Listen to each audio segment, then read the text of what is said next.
Hi everyone, my name is Tiwari and I'm going to be guiding you through day 2. So day 2 is all about asana. So we're going to be moving through a yoga flow and we're going to be focusing on the gunas. Now the gunas, there are 3 gunas, okay, and this is a term from Vedic philosophy, from the Vedas, the ancient texts. And so you've got sattva, rajas and tamas.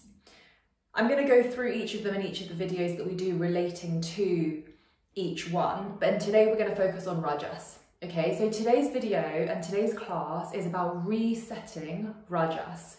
And rajas, or being in a rajistic state, just means, think about the times you feel like super energized, really like go.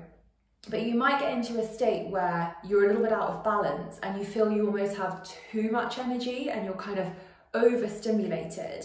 And that in the yoga world would mean that you are more in that rajistic state and you've got too much buildup of rajas in the body. And of course there are certain foods and drinks and things that you do that could increase the rajas. And so today's practice is resetting rajas. So it's not a bad thing to have rajas, we need that to get out of bed in the morning.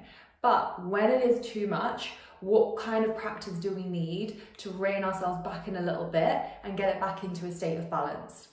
As I mentioned, we are going to be focusing on sattva and tamas, the 2 other gunas, in our other asana videos as part of the 12 days of yoga challenge. So I'll explain those elements in more detail when we get to it.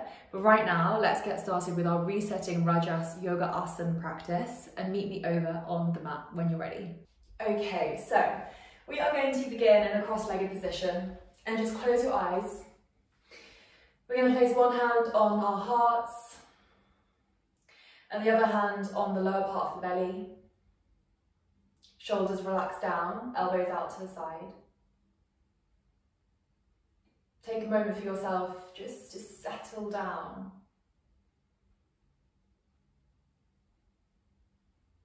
And tune into the state of your mind. Notice if it's really busy, thoughts flying around everywhere, or if it's a little bit calmer. Don't worry about trying to judge yourself or put a label on how you're feeling, but just be aware of exactly what emotions are coming up, how it is that you're feeling today.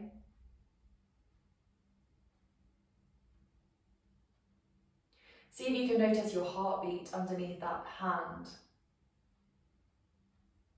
And just watch where it's at.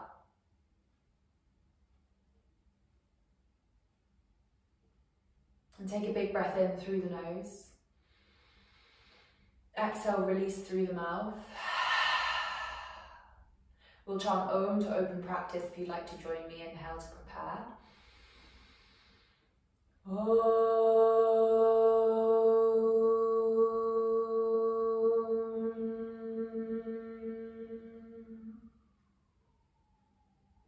And then blink the eyes open. And from here, we're going to come into releasing those 2 hands, interlacing the fingers. Stretch the interlaced fingers away from you. Arch the spine, gaze down towards your feet. Nice, stretch through the backs of the shoulder blades. Take a deep breath in. And send the arms up towards the sky. Exhale here. Inhale, we're going to stretch our arms all the way up, feeling a stretch through the sides of the torso, up through the arms, maybe into the armpit. And then exhale, we're coming all the way back, down and round into that curved spine, doming the back. Breathe in to come all the way up. Push the interlocked hands away from you. Exhale to round. One more inhale to come up, good. And exhale, round. And then slowly inhale, lift the head up and bring the elbows out to the side, the arms come in. This time we bring our hands in prayer, hands in center. And I want you to bring all your awareness to how it feels to have these 2 palms pressing into one another, bringing the left side and the right side of the body in contact. Now this is really good for resetting our rajas, because sometimes when we feel too energized, too overstimulated, a little bit lost, we aren't in union with ourselves. And so bringing the 2 hands together, this is Namaste Mudra. is a way to unite within ourselves. Our left side represents different things to the right side, and here's how we can find unity, the meaning of yoga. So you're welcome if you'd like to close your eyes, but I really want you to focus on pressing those two hands together and see how it feels. See if you feel that sense of connectedness. Take a deep breath in here. Exhale. Inhale, blink the eyes open, send the arms up towards the sky. Exhale, bring them out to the side. I'm going to do that 3 more times. Hands in prayer, inhale, draw them up, gaze up. Exhale, round. So we're doing slow, steady, focused movements to really get our minds back in control. Inhale, prayer hands up, Namaste Mudra. Exhale, nice and big, exaggerated movement. Let's do 1 more, hands in prayer. Up they go, gaze maybe comes up. Exhale, stretch, reach all the way around. This time we interlace the fingers behind our back, bring the palms to touch. Drop the shoulders down and reach the interlock fingers away from you. Feel that coming into the front of the chest, into the shoulders, into the upper back. Inhale here, see if you can reach the hands even further back. Maybe the palms are coming up towards the sky. Breathing in. And exhale, coming all the way down, okay? So reach forwards and down. Doesn't matter how far you get. If you want to stay here, that's good. If you want to take it further, you can maybe drop the head and relax the neck. And work on bringing those interlock fingers up and above.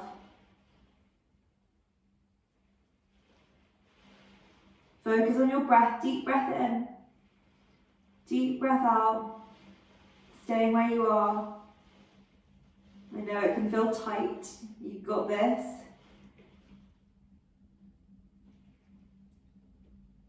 Take an inhale. Slowly start to drop the interlaced fingers down until they touch your back. And then reach the arms by the sides of your head. Press into the palms. You're going to lift and you're going to gaze ahead and then exhale. Drop it down. Reach the arms ahead of you. Press the fingers into the ground. Push the hips back. So we've got 2 opposing movements here. We're reaching forwards with the hands and we're pushing back with the hips.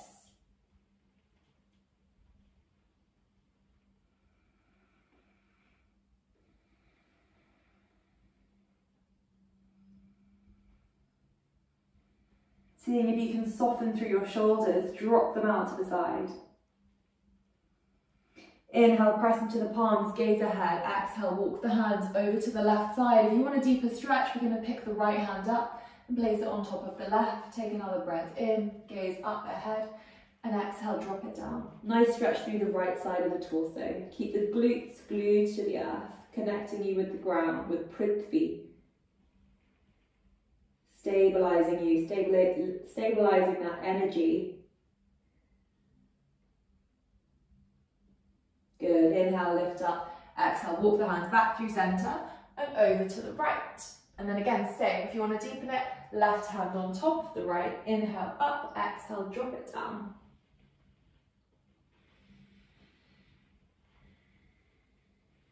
Back to the connection that you've got with the earth and the connection you've got with your breath.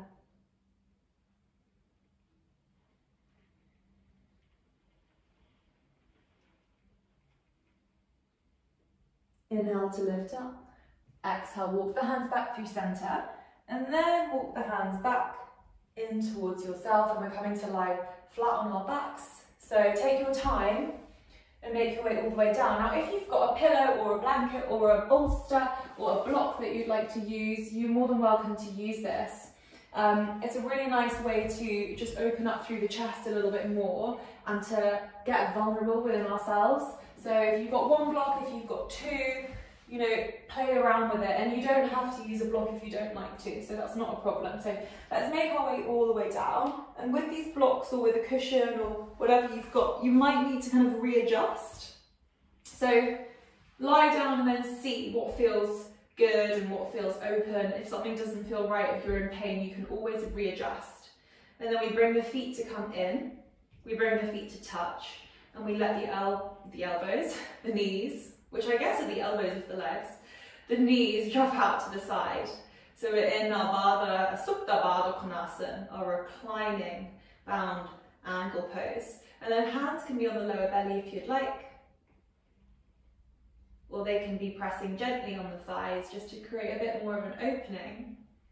Or if you want to get more of a stretch, if you feel that you've got really tight shoulders and upper body, you can extend the arms either up or out to the side. That's just going to get you a bit more of an opening through the front of the chest. And you're welcome also to close your eyes here.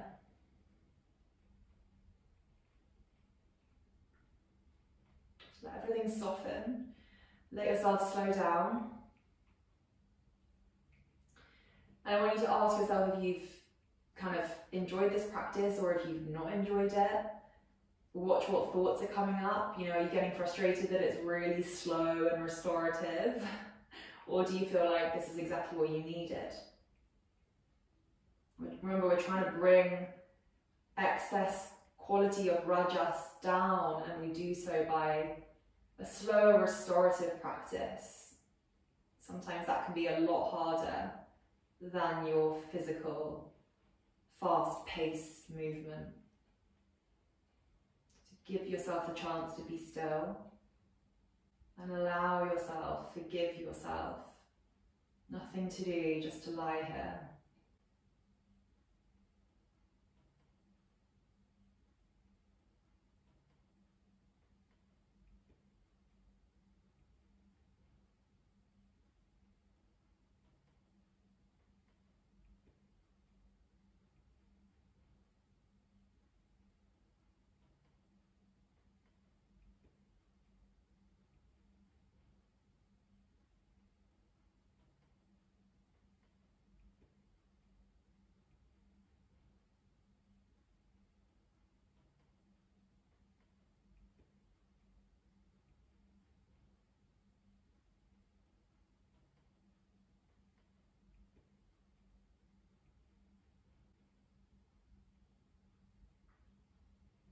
Maybe seeing if you can release any tension that was in your forehead without realizing. If you're scrunching your eyes up closed, maybe see if you can just allow them to be softly shut.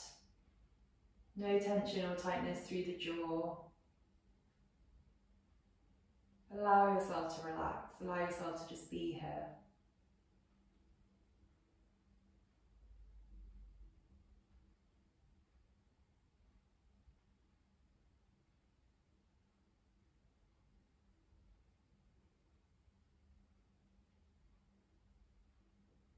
And then we're going to slowly, if you do have anything underneath you supporting you, you're going to make your way up really slowly, and you're just going to move whatever it was that you had out to the side. And you're going to come to lying all the way down on your back, setting up for Shavasana, corpse pose, final pose of the practice. Let the legs be the same distance as the mat, feet flopping out to the side. And I use the word flop because they really need to just let go. Sometimes you find people lying here, but their feet are kind of still rigid and tense.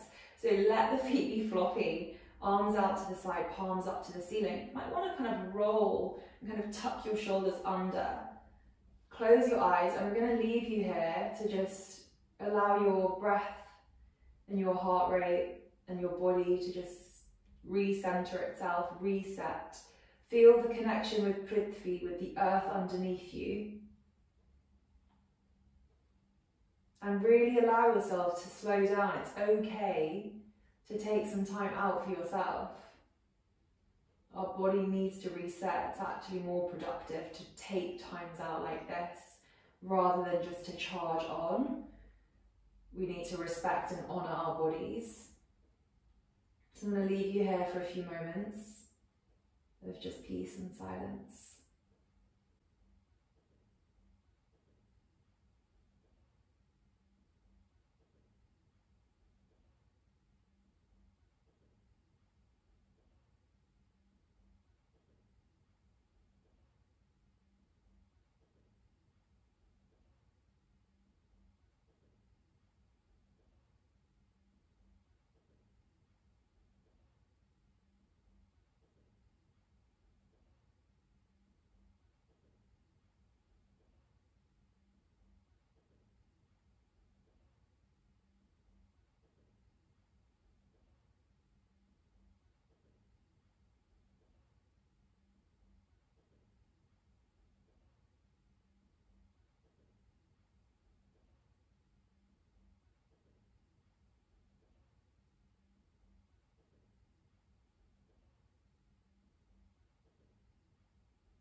And when you're ready, little movements and deepening of the breath, bringing the feet together, stretching the arms up above your head.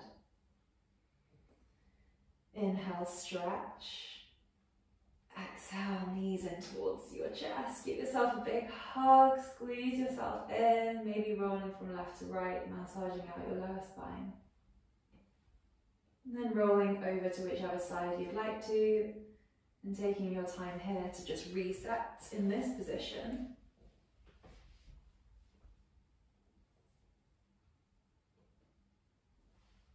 And in your own time, finding your way up. Just like how we started, to a cross-legged position. And the hands in Namaste Mudra, the prayer position, eyes closed. Notice, observe, watch. Has that extra energy, that overstimulation, the need to have to do everything on your to-do list and be frantically running around, or even if you're sitting still, your mind is frantically jumping from one to thought. Just check in and see if any of that has kind of lowered and come to more of a state of peace and calm. We go into our practice without any sense of expectation, but it is important to take a moment to watch Anubhava, watch the experience that we've had, rather than turn the class off and get on with the rest of our day. We must be more observant in our practice, especially at the beginning and the end, really seeing if there is any notable difference. And we'll chant Om together to close, so breathing in. Om.